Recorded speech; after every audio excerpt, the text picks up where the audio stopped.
placed a no-limit bid just so I can buy Eloise Kane, the best underground boxer, from an underground boxing ring. Without even sparing me a proper glance, she's already naming her conditions with a sneer on her face. Apparently, she wants a deluxe apartment that's located in the heart of the city, a monthly allowance of $10 million, and most importantly, I mustn't interfere with her social circle. Everyone thinks I've gone nuts for buying myself a mistress, just so I can cater to her whims and needs. But I don't mind at all. I just point at her left chest and tell her, just maintain a regular lifestyle. Don't let anything happen to your heart. I even go so far as to offend the heiress of the most prominent family in the elite society in order to defend Eloise. That is, until I heard Eloise get stabbed for her jealous antics in a bar. By the time I arrive at the private room, I see her embracing a male escort while laughing at the top of her lungs. Oh, I'm the one who hired someone to hit his sister with a car. It's best if she dies, though. That way his assets will be mine. Besides, he's just an idiot whose only purpose is to give me money. Who does he think he is anyway? Amid the eerie silence, I snatch up a wine bottle and smash it into Eloise's head. Then, I slam her head into the pile of blood-stained glass shards. After that, I dial the hospital's number. Her heart is in top shape, and it's a perfect match. Tonight, you can wheel my sister into the emergency room. Time to prep for the heart transplant surgery. The monotonous beeping after the call disconnected sounded especially sharp in the wrecked private room.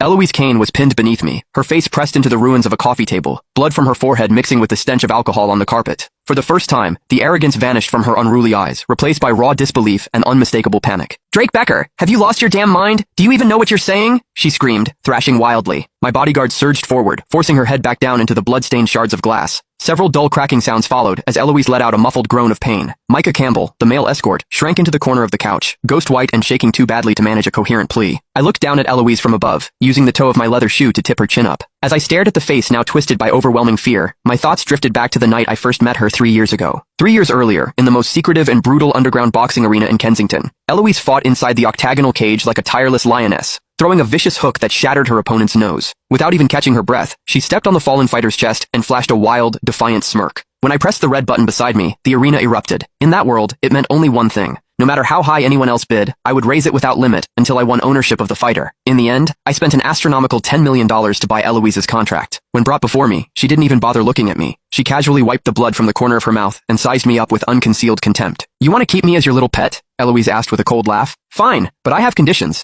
First, I want the best penthouse apartment downtown with the best view in the city. Second, I want $10,000 a month in spending money, not a single cent less. Third, and most importantly, you will not interfere with my personal life or who I choose to see. I might be willing to sell my body, but I will never sell my life, and I will never, ever, sell my freedom." Laughter rippled through the surrounding crowd of wealthy spectators. Everyone thought I had lost my mind spending $10 million just to bring home an impossible queen I would have to serve and indulge. Faced with her outrageous demands and blatant audacity, I didn't so much as frown. I walked over to her calmly, ignoring the heavy scent of blood clinging to her body, and slowly raised my hand, stopping over the left side of her chest. "I accept every condition," I said calmly, pulling my hand back. "But you must maintain a healthy routine and take care of your body." Eloise froze for a moment before letting out a mocking snort.